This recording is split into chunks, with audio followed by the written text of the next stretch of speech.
Okay, so we've looked at primary sources. Now we need to look at secondary sources. We are going to go out the PowerPoint, and we're going to have a look as well, like some resources I've put online for you.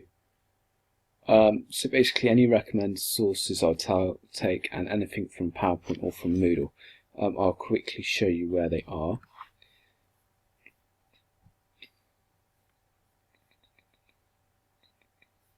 If you look at the side here and keep going down, there, the pest analysis, you've got all that bits. Anything about secondary research, again, you can use that. Anything about general who starts a business, and general information, you can use all of that. You can also use pest research help in the pest links, and you can use that as well as another way of going through it. But I think it's just good to make you aware of where you can get information from without having to resort to Google and go, oh my god, where have I got to get it? I've already given you a lot of it. And you can use Google and use your own research, but I'm trying to nudge you in the right direction. Okay, so here's some examples and something that people have done beforehand. So what I've done is I've just kind of copied and pasted some examples and showed how they've done it. This is basically what you should include on each slide. You should do this about at least 2 to 3 times.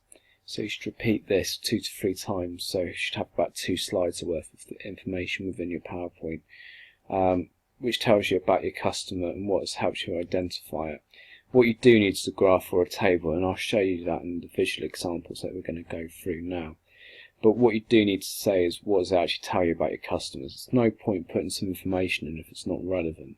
If you've got information which is relevant, that's good, but it needs to be information which is relevant. Good stuff is economic stuff, because everyone needs money.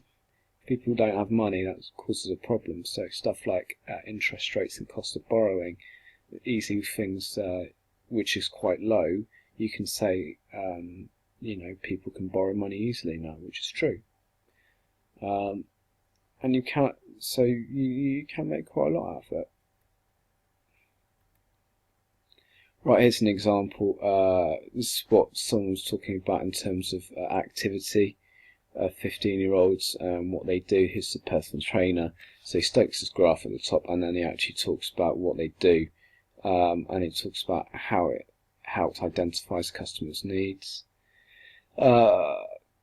This was one talking about the actual growth rate of the economy, and basically looking at how they're trying to improve, how Britain's, again, it was a translator guy, and he was talking about the need for a translator if people are exporting goods around the world. So he kind of made a link between the two. It's fine because he's got a graphical representation and he's explaining it. If you can do the same thing, that's fine. And that's all you have to do for primary research, essentially. Just make sure you stick in 2 or 3 bits. You can also use Acorn, which we talked about earlier on as well.